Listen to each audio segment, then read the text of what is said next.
എനിക്ക് പറയാനുള്ളത്, അതായത് നേരത്തെ ഒരു പറഞ്ഞു, ഞാൻ പറഞ്ഞത് മുസ്ലിങ്ങളെ മാത്രമായിട്ട് എങ്ങനെ പറയുന്നു, മുസ്ലിങ്ങളെ മാത്രമായിട്ട് ഞാൻ വിമർശിച്ചു എന്ന് പറയുന്നതിനോട് എനിക്ക് ഒട്ടും യോജിപ്പില്ല. അതായത് ഞാനൊരു സമുദായത്തിനെ അല്ല ഇതൊക്കെ പറയുന്നത്, അവരുടെ ഐഡിയോളജിയാണ്.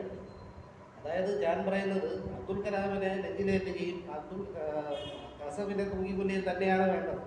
ഇനി വേറൊരു കാര്യം സാറ് നേരത്തെ പറയുന്നു, അതായത് ഇറാനിലെ അവരുടെ രാജ്യത്തിനകത്തുള്ള കാര്യമാണ്, അതിലെന്തിനാണ് അമേരിക്ക ഇടപെടുന്നതെന്ന് ചോദിച്ചു. ഞാനൊരു കാര്യം ചോദിക്കട്ടെ, ഇവിടെ നമ്മുടെ തൊട്ടടുത്ത വീട്ടിൽ ഒരു കൊലപാതകം നടക്കുകയോ അല്ലെങ്കിൽ ഒരു അടിപിടി നടക്കുകയോ ചെയ്യുമ്പോൾ നമ്മൾ നോക്കി നിൽക്കും. അതാണോ ചെയ്യേണ്ടത്? അല്ലല്ല, അതുപോട്ടെ, അവരുടെ സ്വകാര്യം. ഓക്കെ, എന്തായാലും ചോദിക്കണം, ഈ 9 വയസ്സുള്ള കുട്ടികളെ കല്യാണം കഴിക്കാനും അല്ലെങ്കിൽ ഈ കഴിഞ്ഞ ഒരു 2-3 വർഷത്തിന് മുമ്പ് നടന്ന സംഭവം, 16 വയസ്സുള്ള ഒരു കുട്ടിയെ 50 വയസ്സുള്ള ഒരാൾ ഉപയോഗിച്ചിട്ട് അവസാനം ആ കുട്ടിയെ തൂക്കിക്കൊല്ലുകയും മറ്റേ 100 ചാട്ടവാടി മാത്രം കൊടുക്കുകയും ചെയ്ത രാജ്യമാണ് ഇറാൻ. അതെന്തുകൊണ്ടാണ് നിങ്ങൾ മനസ്സിലാക്കാത്തത്? ഞാനീ പറയുന്നത് മുസ്ലിം വിരുദ്ധത അല്ല പറയുന്നത്, അവരുടെ ഐഡിയോളജിയാണ് ഞാൻ എതിർക്കുന്നത്. ഒരു തീവ്രവാദം ഒരിക്കലും ന്യായീകരിക്കപ്പെടേണ്ട കാര്യമേ അല്ല. ഒരു സൈക്കോപാത്ത് ഉണ്ടാവാൻ കാരണങ്ങൾ കൂടി ഉണ്ട്. ഇപ്പോൾ ഇദ്ദേഹം പറഞ്ഞതുപോലെ ഉക്രൈൻ യുദ്ധത്തിൻ്റെ കാര്യം പറഞ്ഞു, എന്താണ് അതേ കാര്യം തന്നെയല്ലേ അവർ ചെയ്യുന്നത്? യുദ്ധം ഒന്നിനും പരിഹാരമാണെന്നോ യുദ്ധം ന്യായീകരിക്കുന്നതാണല്ല ഞാൻ പറയുന്നത്. ഇപ്പം പുടിൻ ചെയ്ത കാര്യം എന്തുകൊണ്ട് ഈ ഉക്രൈൻ എന്തുകൊണ്ട് ആക്രമിച്ചു? സാറ് പറഞ്ഞ പോലെ തന്നെ അമേരിക്കയുമായിട്ട് കൂട്ടുകൂടി, അതാണല്ലോ സത്യം അല്ലേ? അപ്പം പുടിൻ ചെയ്ത കാര്യം തന്നെയല്ലേ ഇയാൾ ചെയ്യുന്നത്? ഇവരുടെ അതായത് ഇറാൻ്റെ അവരുടെ ആണവ സമ്പുഷ്ടീകരണം അവർ കൂടുതലായിട്ട് യൂസ് ചെയ്തത് കൊണ്ട് നിലനിൽപ്പിന് ഭീഷണിയായതുകൊണ്ടാണല്ലോ അവർ ആക്രമിക്കുന്നത്.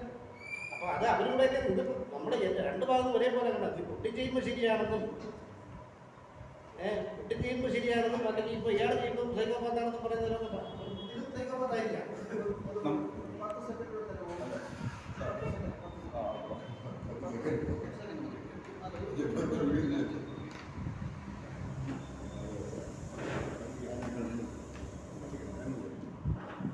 ഞാൻ ആരെയും ഖണ്ഡിക്കാനല്ല ഇപ്പോൾ ഈ മൈക്ക് വാങ്ങിച്ചത്. ഇന്നലെ ഞാൻ നമ്മുടെ മലയാളിയായിട്ടുള്ള ഒരു ക്രിസ്ത്യൻ മെത്രാൻ, അദ്ദേഹത്തെ പേരൊക്കെ മറന്നുപോയി, ഒരു വീഡിയോ ക്ലിപ്പിങ്ങിലൂടെ ഞാൻ കണ്ടു. അദ്ദേഹത്തെ സ്വന്തം ഭാഷയിൽ എവിടെയാണോ അധികാരമുള്ളത് അവിടെയാണ് ക്രിസ്ത്യാനികൾ ഇന്ന് വരെയും നിലയുറപ്പിച്ചിട്ടുള്ളത്. അതിൽ അദ്ദേഹം പറയുന്നു, ഹിറ്റ്ലറോട് ചേർന്ന് നിന്ന സമുദായമാണ് ഞങ്ങളുടെ. എന്നെപ്പോലുള്ള വ്യക്തികൾ, ഈശ്വരവിശ്വാസമില്ലാത്ത ഒരു ആളിനകത്തുണ്ട്, ഞാനും അങ്ങനെയുള്ള ഒരാളാണ്. എൻ്റെ ശരീരം പോലും ഞാൻ ധ്യാനിച്ചിട്ടിരിക്കുന്ന വ്യക്തിയാണ്. ഈ ലോകത്തുള്ള എല്ലാ വ്യക്തികളും എന്നെപ്പോലുള്ള ഒരാൾ കരുതുന്ന വ്യക്തിയാണ്. 155 കുട്ടികളെ ഒറ്റ ബോംബിങ്ങിൽ അവിടെ കൊന്നപ്പോൾ ഭയങ്കരമായ വിഷമം ഉണ്ടായ വ്യക്തിയാണ്.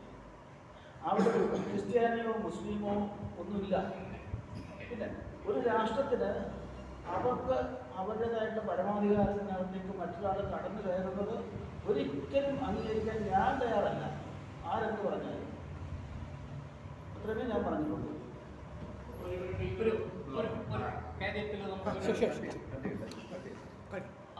ഒരു കാര്യം നമ്മൾ കൃത്യമായിട്ട് മനസ്സിലാക്കേണ്ടതുണ്ട്.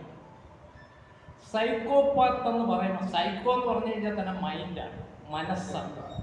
അതിന് പ്ലൂറലില്ല. ഒരു സൈക്കോപാത്ത് എന്ന് പറയുമ്പം ഇൻഡിവിജ്വൽ അഫെയർ. അതായത് നോർമൽ അല്ലാതെ വരുന്ന ഒരു മനസ്സ്, അബ്നോർമൽ എന്നാണ് സൈക്കോപാത്തിന് കൊടുക്കേണ്ട മലയാളം. അതൊരു മെൻ്റൽ ഡിസോർഡറാണ്.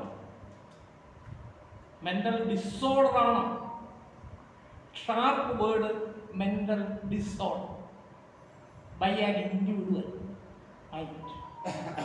പ്ലൂറൽ ഇല്ല. ഇത് പ്ലൂറലാണ്. യുദ്ധം, രാഷ്ട്രം, അതൊക്കെ അതിനുപയോഗിക്കേണ്ട വാക്ക് സൈക്കോപാത്ത് എന്നല്ല. കക്കിസ്റ്റോക്രാറ്റ്, KAKISTOCRAT. That means the government formed by worst people, waste WRST നികൃഷ്ട ജന്തുക്കൾ ചേർന്നുള്ള ഒരു ഗവൺമെന്റ് രൂപീകരിക്കുന്ന ആ സംവിധാനത്തിനാണ് കക്കിസ്റ്റോക്രസി എന്ന് പറയുന്നത്. ഈ വാക്ക് സൈക്കോപാത്ത് എന്ന് പറയുന്നത് മാറ്റി പ്രയോഗിക്കേണ്ടതാണെന്നുള്ള കാര്യത്തിൽ ഞാൻ അഫേം ചെയ്യുകയാണ്. കക്കിസ്റ്റോക്രസി എന്ന് പറയുന്നതിന് പകരമുള്ള വാക്ക് ഇതല്ല. ഞാൻ സമ്മതിക്കും, അതൊക്കെ സമ്മതിച്ചു. ഓക്കെ, ഇത് കൺക്ലൂഡ് ചെയ്യാം. നമ്മൾ ചർച്ച അടിപൊളി സാറും കൂടെ കട്ട് ചെയ്യും.